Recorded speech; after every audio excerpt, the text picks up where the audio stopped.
ऐसे 100 योजन के भीतर, मतलब यहां बैठ के गंगा गंगा बोलो और यहां से 100 योजन चले जाओ, 1 योजन में 3 किलोमीटर होते हैं शायद, हैं? 100 योजन में कितने हो गए? इतनी दूर तक कोई भी गंगा गंगा कहे, उसको गंगा जी में डुबकी लगाने वाले के समान फल प्राप्त होता है। आप कहेंगे इतनी बड़ी बात क्यों फेंक रहे हो महाराज जी? फेंक नहीं रहे, हम सत्य कह रहे हैं। ये भी क्यों है पता है? अब गंगा प्राकट्य की कथा है, सुना देते हैं। 3 पीढ़ियां निकल गईं गंगा जी को लाने में। एक राजा की कथा आती, भागवत जी में ही कथा है। सगर राजा जो थे, उनके अनेक पुत्र हुए और उन पुत्रों का किसी का, वो कथा लंबी है, उनका वध हुआ।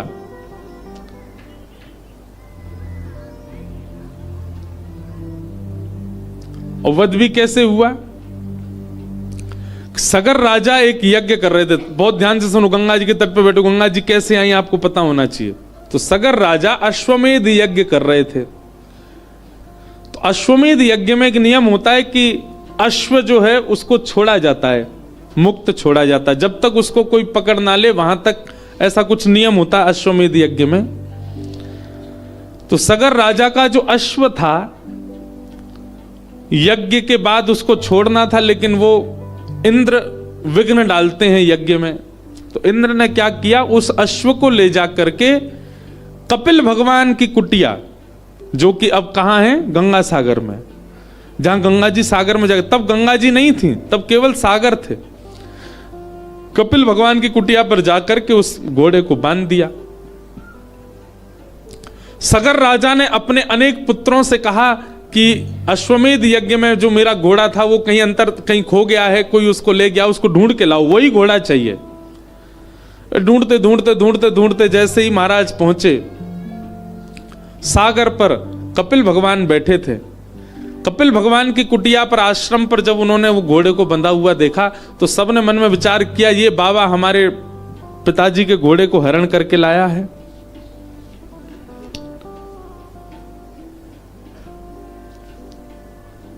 जैसे ही कपिल भगवान को उन्होंने उठाने का प्रयास किया, तो ब्रह्म ध्यान में बैठे थे, ध्यान से जैसे ही उठे, नेत्र खोले, तो उनके नेत्रों से अग्नि प्रज्वलित हुई और वे सारे बालक सगर के वहीं जल गए, राख बन गए। तब सगर महाराज ने अपने अन्य बालकों को कहा कि जाओ, जाकर के ढूंढ करके लाओ, मेरे बालक सब कहां हैं। पहले तो घोड़े ढूंढने गए, बालक भी नहीं मिल रहे। ढूंढते ढूंढते जब वे सब लोग गए और जाकर के देखा कपिल भगवान बैठे थे, कपिल भगवान के चारों ओर राख का ढेर पड़ा था। जाकर के कहा कि भगवान, हमारे पूर्वज मिल नहीं रहे हैं, कहां हैं? तब कपिल भगवान ने कहा, देखो हमारी ब्रह्म अग्नि से वे सब नष्ट हो गए हैं और उन्हीं की ये ढेर राख का पड़ा है। क्योंकि एक साधक की तपस्या भंग करने के लिए लोग आए थे, इसलिए इनको मुक्ति नहीं मिली है अभी। बोले इनको मुक्ति कैसे मिलेगी? बोले इनको मुक्ति यदि दिलाना चाहते हो तो विष्णुपदी, भगवान विष्णु के नित्य अभिषेक का जो चरणामृत वैकुंठ में है, यदि वो पृथ्वी पर आवे और वो इनका स्पर्श करे तो ये मुक्त हो जाएंगे। तब महाराज इन्हीं हिमालयों पर खड़े होकर के 3 पीढ़ियों ने, एक पिताजी, एक दादाजी पूरे जीवन निकल गए सेवा करते करते, गंगा जी नहीं आई। दूसरे निकल गए, गंगा जी नहीं आई। और उसी वंश में तीसरी पीढ़ी में आए भगीरथ जी, और उन्होंने जब यहां पर तपस्या की तो 3 पीढ़ियों तक गंगा जी नहीं आई। 3 पीढ़ी बाद गंगा जी ने मन में विचार किया कि अब चलना चाहिए, इतना हमें बुला रहे हैं। तो गंगा जी नहीं आ रही थी, उसके पीछे कारण था।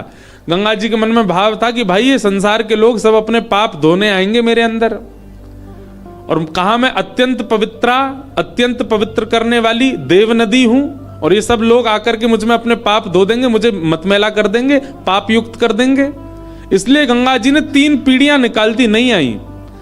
जब भगीरथ ने आकर के तपस्या की तब गंगा जी के मन में, हृदय में थोड़ी दया आई और गंगा मैया बोली अब मुझे आना चाहिए। और वैकुंठ से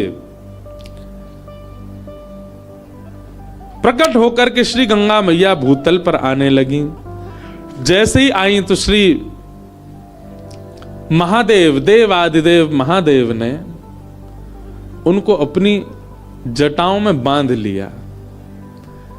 अब गंगा जी के प्रादुर्भाव के कई प्रसंग सुनाए जाते हैं। एक तो यह है कि नित्य चरणों दल है गंगा जी, नित्य वैकुंठ में भगवान का चरण, जो देवतागण सब उसका अभिषेक करते हैं, वही जल आ रहा है। एक अर्थ यह है कि जब भगवान ने वामन अवतार धारण किया तो दो पग से जब तीनों लोक नापने लगे तो दूसरा पग रखते ही भगवान के अंगुष्ठ के नख से ब्रह्मांड का भेद हुआ और वैकुंठ का ये जो जल था चरणामृत का, दो पग से तीनों लोक नापे तो ब्रह्म भगवान का चरण पहुंचा तो ब्रह्मा जी ने ठाकुर जी के चरण धोकर के अपने कमंडल में रखा, वही गंगा जी हैं। लेकिन सब कथाओं का एक मूल है कि गंगा जी विष्णुपदी हैं, ठाकुर जी के चरणामृत हैं। तो जैसे जी नीचे आने लगी, महादेव को क्रोध आया। क्यों क्रोध आया? बोले कहां दुर्गा सप्तशती में कहते हैं कुपुत्रो जायेत क्वचित कुमाता न भवति, पुत्र कुपुत्र हो सकता है, माता कभी माता नहीं होती। और ये गंगा मैया वात्सल्य रूपा होकर के, मैया रूप होकर के, और इन्होंने इतनी निर्दयता की, 3 पीढ़ियां निकल गई, अब जा रही हैं। गंगा जी को जटा में बांध लिया। गंगा जी प्रार्थना करने लगी, महादेव आप ऐसा क्यों कर रहे हैं? तो महादेव ने जटा में बांधी। इसके भी 2 कारण। पहला तो क्रोध वाला कारण था कि उनको गुस्सा आया कि गंगा जी ने इतना विलंब क्यों किया आने में, और दूसरा कारण यह था कि विष्णु है तो महादेव चाहते हैं कि श्री हरि चरणामृत तो मेरे सिर पर रहे। इसलिए 2 कारणों से गंगा जी को बांध लिया। गंगा जी ने प्रार्थना की, महादेव आप हमें मुक्त करो। महादेव बोले ऐसे नहीं करेंगे, रुको। भी सब देवताओं को बुलाया, 33 कोटि देवता शंकर जी के आगे हाथ जोड़ के नतमस्तक हो गए। बोले आज्ञा आपने हमें क्यों बुलाया? महादेव उपदेश देने लगे। बोले ये कलिकाल प्रारंभ हो रहा है नीचे पृथ्वी पर, और कलयुग में लोगों पर इतना समय नहीं है, और आप सब देवी देवता अपने तप के लिए इतना समय मांगते हैं। कोई 1000 वर्ष की तपस्या करता है तब देवता प्रसन्न होते हैं, कोई 100 वर्ष की तपस्या करता है तब देवता प्रसन्न होते हैं, कोई हिमालय पर उल्टा लटक के भजन करे तब प्रसन्न होते हैं। आप सब देवी देवताओं को अपने आप को सहज बनाना पड़ेगा। तो सब देवी देवता आ गए, सबने आकर के अपनी सहजता व्यक्त कर दी। बोले महाराज, शनि भगवान बोले हम पे तो कोई सरसों को तेल चढ़ा दे, हम वैसे प्रसन्न हो जाएंगे। महादेव बोले अच्छा है। ब्रह्मा जी बोले हमारे तो मंदिर ही नहीं है पूरी पृथ्वी पर, कोई ब्रह्मणे नमः एक बार भी कह देगा तो हम उससे प्रसन्न हो जाएंगे। भैरव बाबा, अंबा मैया, सब ने आ करके अपनी सहजता बता दी। कोई इतना कर दे हम उसी से प्रसन्न, कोई इतना कर दे इसी से प्रसन्न, अरे कोई कुछ ना करे केवल हमारी ओर देख ले हम उसी से प्रसन्न हैं। तब महादेव ने गंगा जी से पूछा कि आप बताइए, अब सबने तो अपने भाव बता दिए, आपकी प्रसन्नता क्या है? तब गंगा जी कहती हैं, गंगे गंगे यो ब्रूयात योजनानां सतैरपि मुच्यते सर्व पापेभ्यो विष्णुलोकम सगच्छति। हे महादेव, मैं वचन देती हूं, मैं जहां जहां से बहती हुई जाऊंगी, मेरे तट से 100 योजन दोनों तरफ तक, जहां तक मेरी वायु भी नहीं पहुंच रही है मेरा स्पर्श करके, ऐसे 100 योजन दूर बैठ करके व्यक्ति भी यदि गंगे गंगे गंगे गंगा गंगा गंगा कह करके स्नान कर ले, और स्नान ना भी करे केवल गंगा गंगा बोल दे, उसके समस्त पाप नष्ट होंगे और उसको विष्णु लोक की प्राप्ति होगी। जब गंगा जी ने अपनी इस सरलता और सहजता को व्यक्त किया, तब महादेव ने अपनी एक जटा को खोला और जटा शंकरी बनकर के श्री गंगा जी भूतल पर प्रकट हुई। बोलो गंगा मैया। अहिरिपुपति कांता तात संपूज्य कांता, हर तनय निहंत्री प्राणधात्री ध्वजस्य,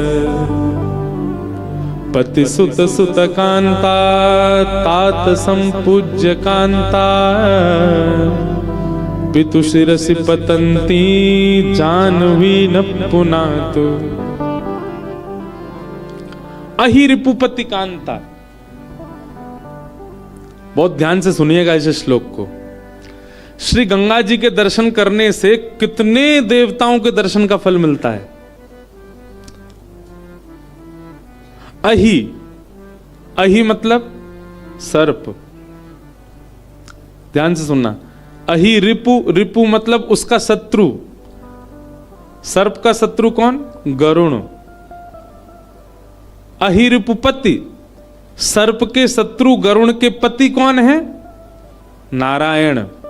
बोलो, चुपचाप मत बैठो, हैं? आप लोगों को उत्तर देना, मैं ही प्रश्न करूं, मैं ही उत्तर दूं, हैं? काय कथा सुन रहे हो फिर?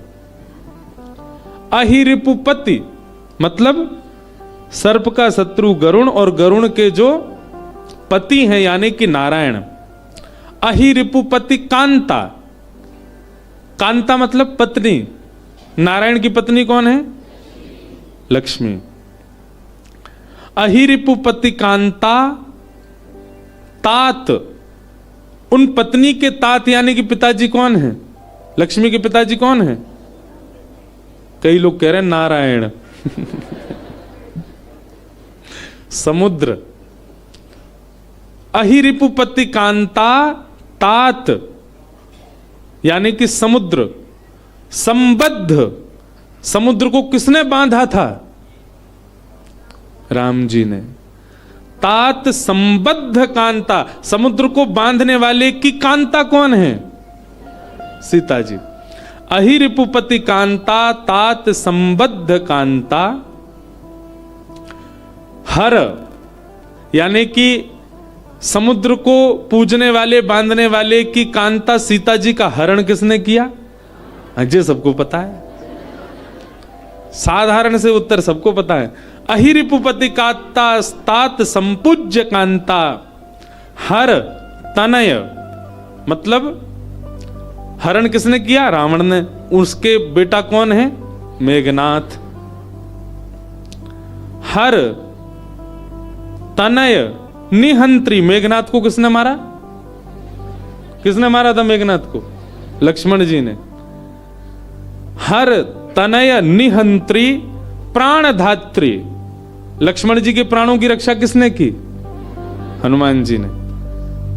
अहिरिपुपति कांता तात संपूज्य कांता, हर तनय निहंत्री प्राणधात्री माने हनुमान जी। और हनुमान जी किसके ध्वज में रहते हैं? किसके में? अर्जुन। अहिरिपुपति कांता तात संबद्ध संपूज्य कांता, हर तनय निहंत्री प्राणधात्री ध्वजस्य, किसके ध्वज में रहते हैं? अर्जुन के पति कौन है? अर्जुन के स्वामी कौन है? भगवान श्री कृष्ण। ध्वजस्य पति सुत सुत कांता, भगवान के पुत्र कौन है? कौन है भगवान के पुत्र? और अनिरुद्ध के पुत्र कौन है? प्रद्युम्न। प्रद्युम्न की पत्नी कौन है? उषा। पति सुत सुत कांता तात, उषा के पिताजी कौन है? कौन है उषा के पिताजी? बाणासुर। तात संपूज्य, बाणासुर किसकी पूजा करता था? शंकर जी की। अहिरिपुपति कांता तात संपूज्य कांता, हर तनय निहंत्री प्राणधात्री ध्वजस्य, पति सुत सुत कांता तात संपूज्य कांता यानी कि बाणासुर शंकर जी की पूजा करता था और शंकर जी की पत्नी कौन है? पार्वती जी। ऐसे पार्वती जी के पिता कौन है? पर्वतराज हिमालय। अब पूरा श्लोक सुनो फिर से। अहिरिपुपति कांता तात संपूज्य कांता हर तनय निहंत्री प्राण धात्री ध्वजस्य पति सुत सुत कांता तात संपूज्य कांता। ऐसी पार्वती जी के पिता पितु शिरसि पतंती, ऐसे पार्वती जी के पिता हिमालय के ऊपर से जो बहती हुई आती हैं, ऐसी गंगा जी को हम प्रणाम करते हैं। पति शिरसि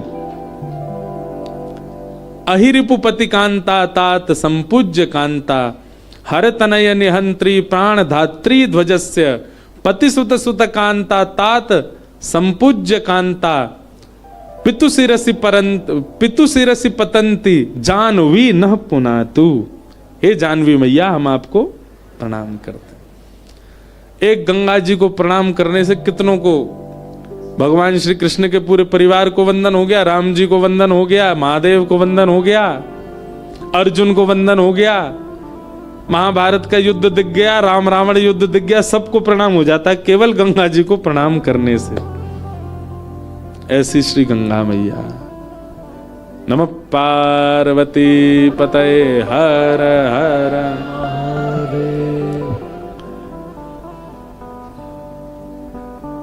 हो गंगे मैया तुम्हारी जय जय हो, गंगा मैया तुम्हारी जय जय हो, गंगा मैया तुम्हारी जय जय हो, गंगा मैया तुम्हारी जय जय हो, विष्णुपदी तुम्हारी जय जय हो, तुम्हारी जय जय हो, विष्णुपदी तुम्हारी जय जय हो, विष्णुपदी तुम्हारी जय जय हो, जानवी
गंगा मैया की जय। तो ऐसी गंगा मैया जिनके दर्शन मात्र से ना जाने कितने देवी देवता और कितने वंश परंपरा ठाकुर जी की स्मृति में आ जाती हैं। संपूर्ण रामायण, संपूर्ण महाभारत और संपूर्ण शिव महापुराण को प्रणाम होता है केवल गंगा जी को प्रणाम करने से। ऐसी गंगा मैया